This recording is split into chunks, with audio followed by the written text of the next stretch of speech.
এই লোকটা এমনি চোরের মতো খাবার খাইতেছে কে? উনি কি দেখতাছে এমন ডাইনে বামে তাকাইয়া? ওনার রহস্যটা কি? ভাই আমার একটা মোরগ পোলাও।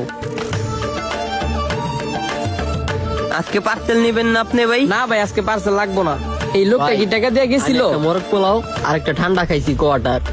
হ্যাঁ ঠিক আছে, 200 টাকাই। ওই লোকটা বীরের সুযোগ নিয়ে টাকা না দিয়া চলে গেল না?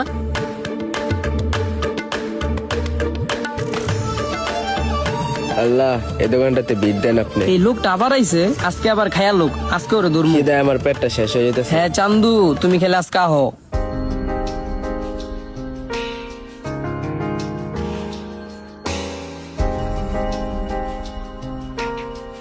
আজকে আর তোরে ছাড়মু না। এই যে আপনার 2টা পার্সেল ভাই, এই যে 2টা পার্সেল আর বাকি টাকাগুলা।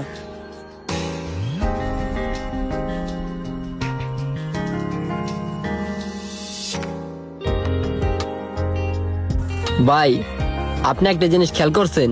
এই লোকটা প্রতিদিন আইসা খাবার খায়া আস্তে করে চলে জায়গা। ভাই উনি এমনই। এই ভাই এই এদিকে আহেন, এই এদিকে আহেন। এই ভাই এই জোরে ধরে লইছি। ছাড়েন ছাড়েন ওনারে। আরে আমি আগে বলেন, উনি কি টাকা দিছে? আরে ভাই উনি টাকা দেয় নাই। আমি ওইটা শিউরা ছিলাম, ওই প্রত্যেকদিন খাইয়া টাকা না দিয়া চলে যায়। আরে ভাই আপনি এটা কোন? আমার চোখেও 3-4 বার পড়ছে। ভাই চালাক আছে, যেই টাইমে দেখে দোকান খালি ওই টাইমে ঢুকে না, যে টাইমে দেখে জমজমাট ওই টাইমে ঢুকা খায় আস্তের উপরে বাইরে জায়গা। আপনি কি দেখেন না মিয়া, ওই কি একদিন আহে, ওই প্রতিদিনই আহে। ভাই আপনার একটু থাইমা আমার একটু কোয়ার সুযোগটা দেন। আল্লাহ পাক আমারও তো 2টা চোখ দিছে। বুঝছি, তাইলে ওই আপনার চোখ ফাঁকি দিয়া খায়। আরে ভাই এমন কিছুই না। এই বেটাই তুই তো নিজের মুখে স্বীকার যাতো, হ্যাঁ তোমার নাঙ্গ কথা বিশ্বাস করতেছে না। রাহেন ভাই, আপনি জানতো জানি কেন থেকে? কি হলো ভাই, কি হলো এটা? আপনি মিয়া কিছু কইলেন না, ওই বীরের সুযোগ নিয়া টাকা না দিয়া খায়া চলে জায়গা। ভাই শুধু আপনারা নয়, আরো অনেকেই ওই লোকটার ব্যাপারে আমার কাছে অভিযোগ করছে। তারপরও আমি জেনে শুনে দেখেও না দেখার ভান করতাম, কখনো ওনাকে বাধা দিতাম না। হ্যাঁ কি কোন আপনি? ভাই আমি মনে করি কি আমার দোকানে ভিড় এই লোকটার জন্যই হয়।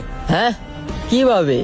কারণ সে যখন ক্ষুধার্ত থাকে তখন সে আইসে আমার দোকানের সামনে অবস্থান করে, আর সে আল্লাহর কাছে 2 হাত তুলে দোয়া করে জানি আমার দোকানে ভিড় হয়, আর সে ভিড়ের সুযোগ নিয়ে সে যেন খেতে পারে।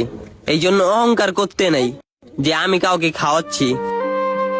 এমনও হতে পারে আমি কারো ভাগ্যেরটা খাচ্ছি। এই জন্য কোনো সময় যদি আইসা খায়ও আমি না দেখার ভান করে এইখানে বসে থাকি, কারণ ওই যে লোকটা দোয়া করে আল্লাহর